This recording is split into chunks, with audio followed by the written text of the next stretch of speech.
Let us hear God's holy word.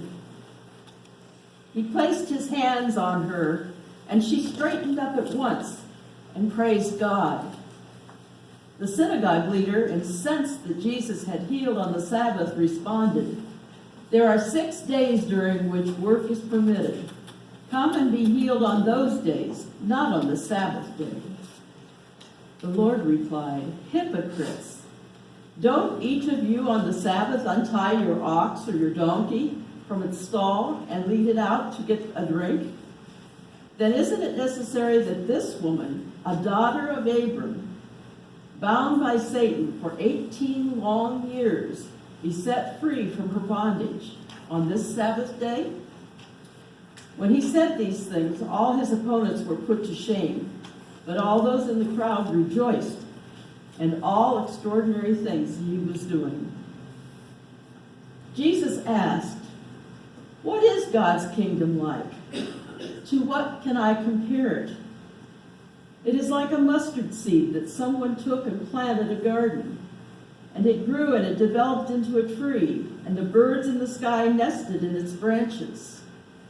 And again he said, "To what can I compare God's kingdom? It's like yeast which a woman took and hid in a bushel of wheat flour until the yeast had worked its way through the hole."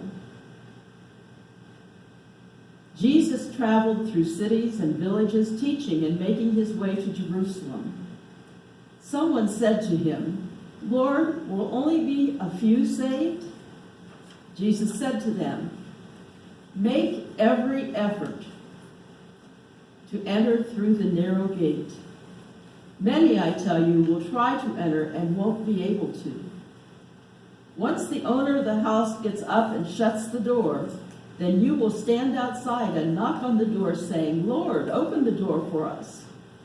And he will reply, 'I don't know you or where you are from.' Then you will begin to say, 'But we ate and drank in your presence, and you taught us in the streets.' And he will respond, 'I don't know you or where you are from. Go away from me, all you evildoers.' There will be weeping and grinding of teeth when you see Abraham, Isaac, Jacob, and all the prophets in God's kingdom. But you yourselves will be thrown out. People will come from east and west, north and south, and sit down to eat in God's kingdom. Look, those who are at the last will be first, and those who are first will be last." At that time, some Pharisees approached Jesus and said, "Go, get away from here, because Herod wants to kill you." Jesus said to them, "Go tell that fox, 'Look, I'm throwing out demons and healing people today and tomorrow, and on the third day I will complete my work. However, it is necessary for me to travel today, tomorrow, and the next day, because it's impossible for a prophet to be killed outside of Jerusalem. Jerusalem, Jerusalem, you who kill the prophets and stone those who were sent to you.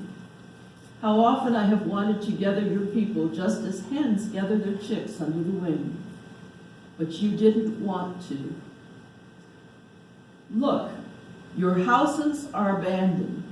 I tell you, you won't see me until the time comes when you say, 'Blessings on the one who comes in the name of the Lord.'" May God bless his holy reading.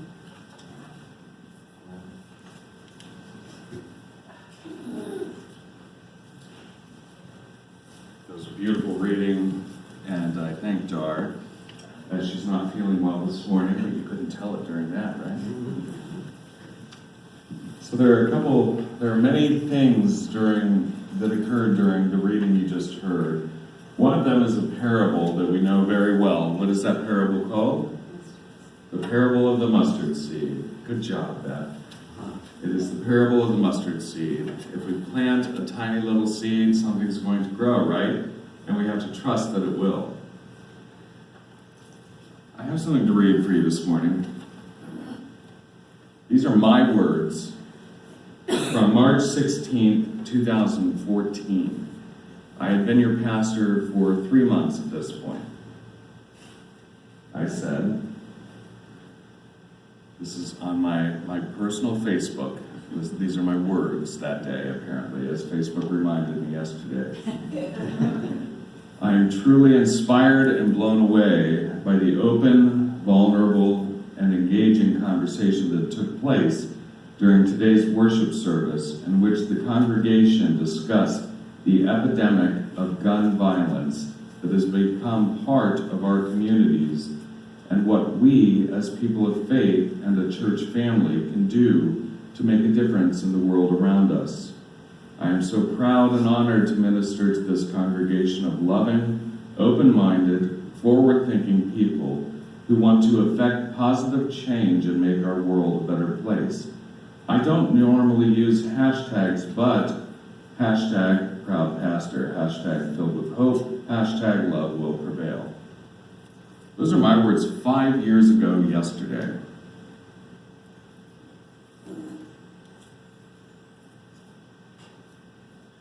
If we plant a mustard seed, it will grow.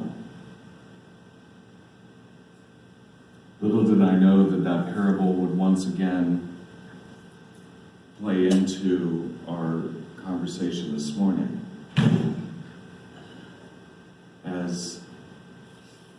As we all, I'm sure, know by now, 49 people, 50 have died now. 50 people were massacred during prayer. 50 Muslims were massacred during prayer in their mosque. Two mosques. In their mosques. That is a safe space, just as this is.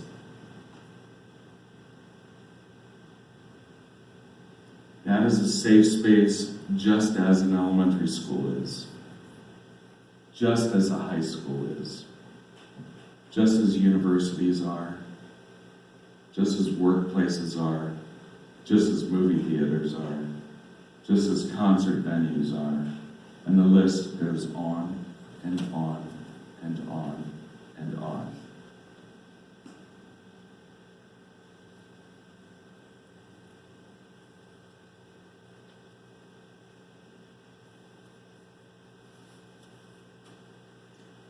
I am still talking about the same thing that I was talking about 5 years ago, almost to the day.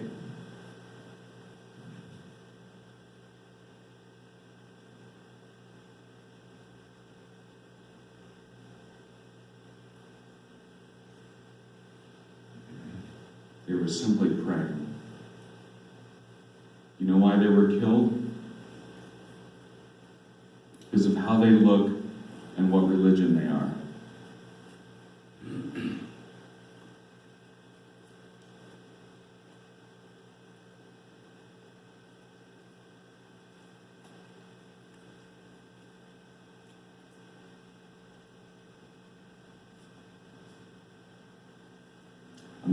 I'm not pausing to be dramatic.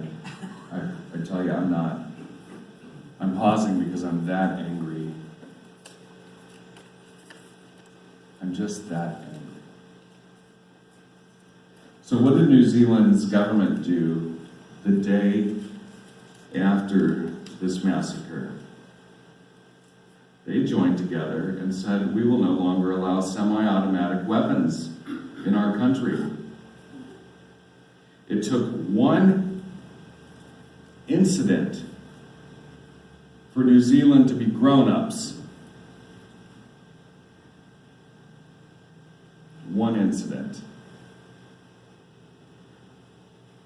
So we, as people of faith, have experienced this in Christian churches, at Mother Emanuel, a Jewish synagogue at Tree of Life. We've had our own mosques attacked, both here and around the globe. We are all Abrahamic religions, all of us. All three of those faiths that I just mentioned. We all stem from the same tree. We're all about the same things. We just say it differently.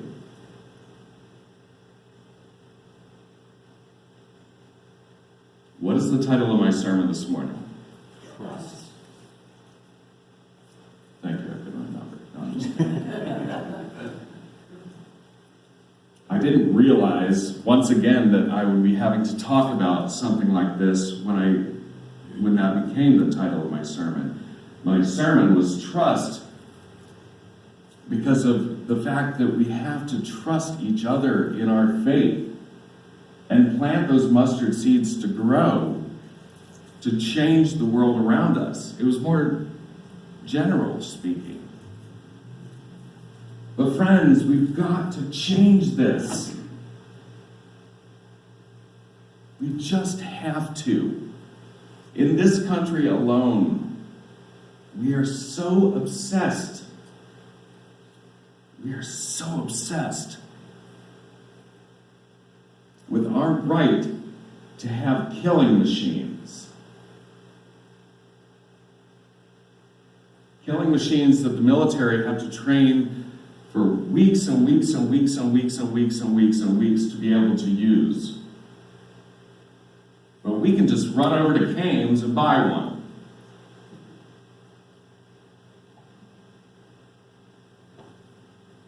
That's not right. We in this country, and clearly around the world,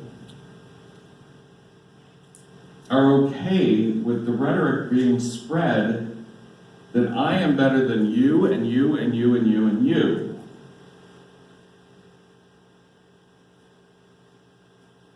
And I have the right to kill you, apparently, because I'm better than you.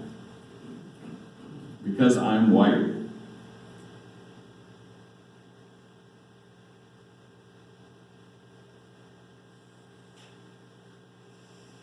Is that overly harsh, do you think? Or is that spot on? I trust that that's not all. Is that what's happening, though, Kent? That's what's happening. We can't do that's not all anymore. That is what's happening time and time again. In every instance that we've seen of a mass shooter, they have had some ideological claim to white supremacy. Everyone. Everyone.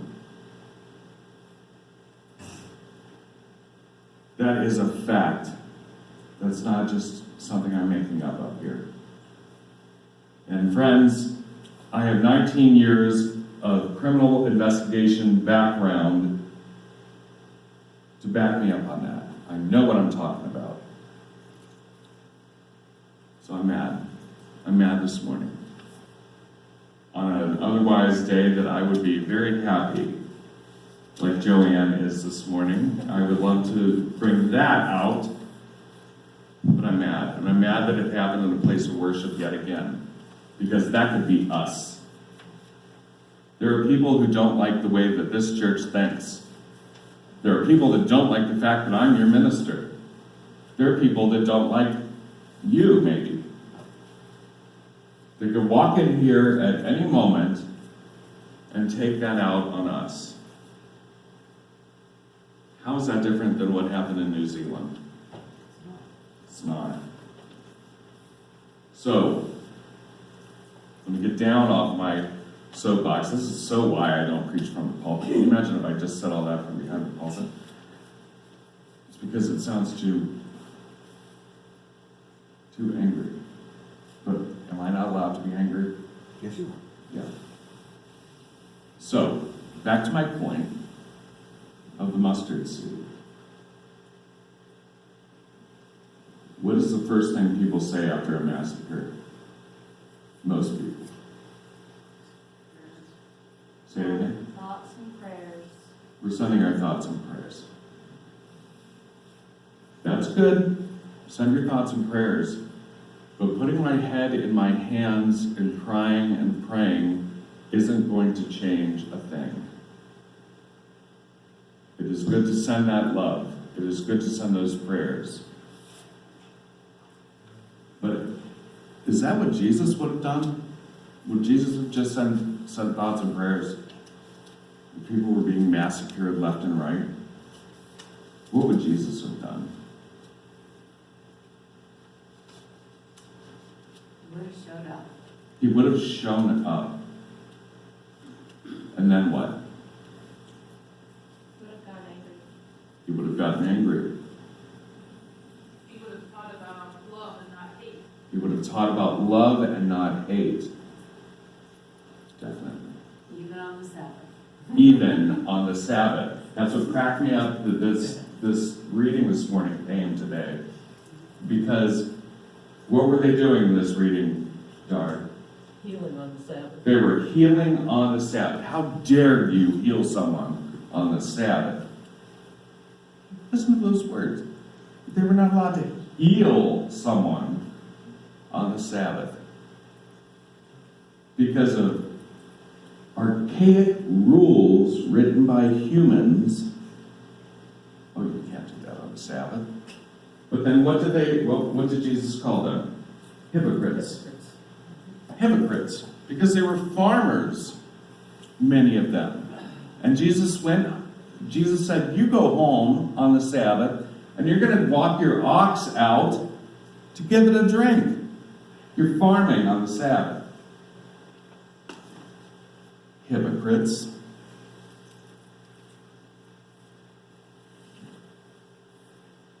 Aren't we hypocrites like 90% of the time? We don't It's like to okay. admit it. What's that, We Ken? don't like to admit it. We don't like to admit it, I know. But we are. Because we come in here on Sundays and we say these things and we're outraged.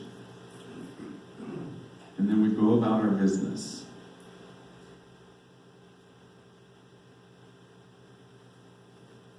We need to heal. And we need to heal others. And we need to heal our society. And I don't give a damn if it's on the Sabbath.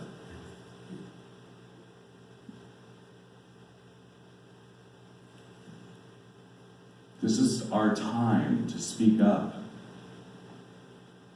What else are we going to speak up about? If not this, what? What are we going to stand for? Are we going to allow this hatred, this evil, this Islamophobia, this homophobia, this racism, bigotry, you name it? Are we going to allow that to permeate our society any longer and permeate our institutions and our churches, our places of faith, places of worship? Or is this our time to say, no, as people of faith, that is not allowed. If not this, what do we stand for? If not having a more loving, peaceful world where we treat each other as equals, regardless of how we worship, if we don't stand for that, what in the world are we here for? Why are we in these pews? If we don't plant that mustard seed, who will? If we don't plant something that will grow, who will? What were the women hiding? Yeast. What does yeast do? It grows. What's that? It makes gas. Jenny, you're spot on as always. But if we don't use those things, those tools, our voices, what's the point? If we don't trust, go ahead, Beth. I, for one, could use some gardening instructions. We've been talking about this Forever. for so long. So- And I feel in some ways like our voices are heard less now than they were 5 years ago. Yeah. I'm trying not to lose hope, but I could use some gardening instructions. I like that term, gardening instructions. And I'm probably not the one. No, you're not. And I could use some too. Here's the thing. I read this statement to you that I actually said 5 years ago, yesterday, about the same topic. So gardening instructions, what can we do? And I said in a similar message yesterday, or Friday, that those who have a voice need to use it. What does that mean? You can't just run out here in the parking lot and scream and shout, right? I mean, what's that going to do? What will help? The powerful and the ruling class need to get their act together and actually affect the change that is being demanded. And then how can we help them affect that change? How can we help them understand that they need to speak up? Incessantly remind them. Incessantly remind them. Yes. Yeah, we have to do it on their own. They won't do it on their own. They have to hear from you. If they don't hear from you, if you think that this is wrong, then you have to tell someone that it's wrong. We can't wring our hands and just hope. We have to tell someone that it's wrong. So who do we tell? Our elected officials. Our elected officials, Anyone that will listen. anyone that will listen, Our pastor. your captain. I'm in the pews with you here, so we have to work together to tell others. I'm Our sitting here. neighbors. Say that again? Our neighbors, Our neighbors, our families, our families, our coworkers, co-workers, big one. so it gets spread like yeast. So it can spread like yeast. If you're not saying that you disagree with it, it's as though you're going along with it and saying all is okay.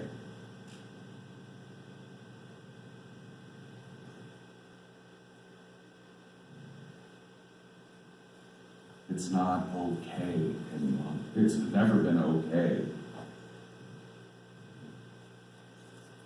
I would like to know that Hannah is safe on her campus. I would like to know that we are safe in this church. I would like to know that you are safe in your workplaces, in your homes. When you go to a movie, I want you to enjoy it without having to see that warning that comes on before that used to talk about fire exits, but now it says fire or any other emergency, which means in case someone comes in with a gun and starts shooting up the place.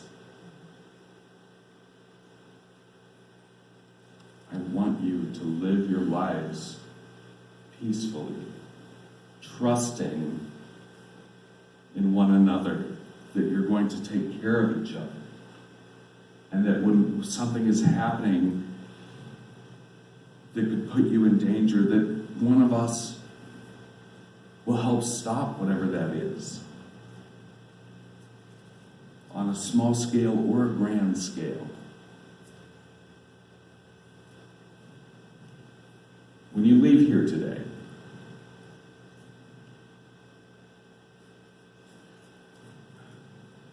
I want you to I don't want you leaving with a feeling of angst, a feeling of hurt. I want you leaving today inspired that you will be able to plant a mustard seed. Do you know how big that is? Very small. If we can't even plant a mustard seed, a tiny little mustard seed, and help it grow, what good are we? So as we leave here today, I want you to be inspired. I want you to be motivated to be a change maker. Blessed are the peacemakers, because they are what? Say it again. Yes. Blessed are the peacemakers, because they are the children of God. May we be those peacemakers. May we be those who plant the mustard seeds and hide the yeast and make it all grow. This is our time. This is our time to speak up, to speak out, and say enough. Blessed are you, my friends, the peacemakers, because you are the children of God. And may God's love, light, and guidance be with you today and always. Amen. Amen.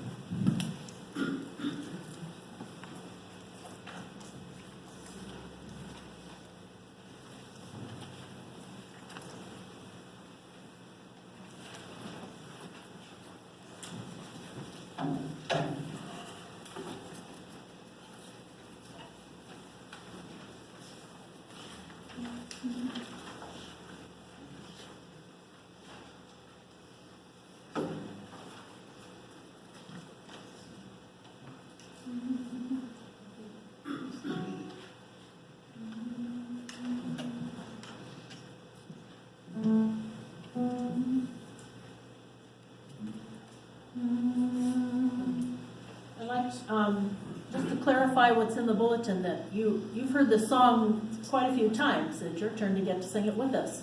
So the refrain are the words that are printed in your bulletin. We begin with that, and then the chorale will sing some verses, and then the refrain comes back and kind of nod, join in.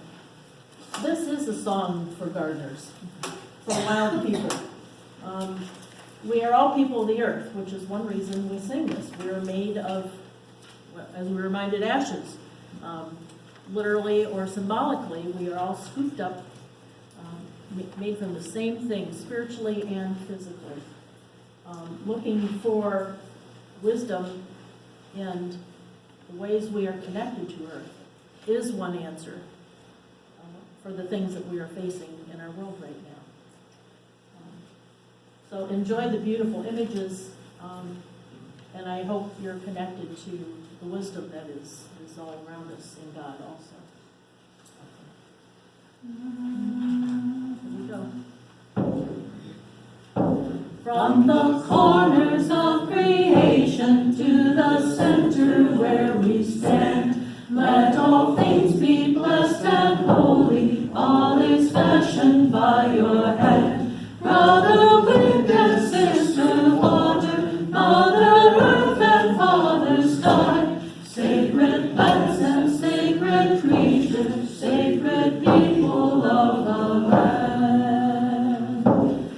In the east, a place of dawning, there is beauty in the morn. Here the seeker finds new visions as each sacred day is born.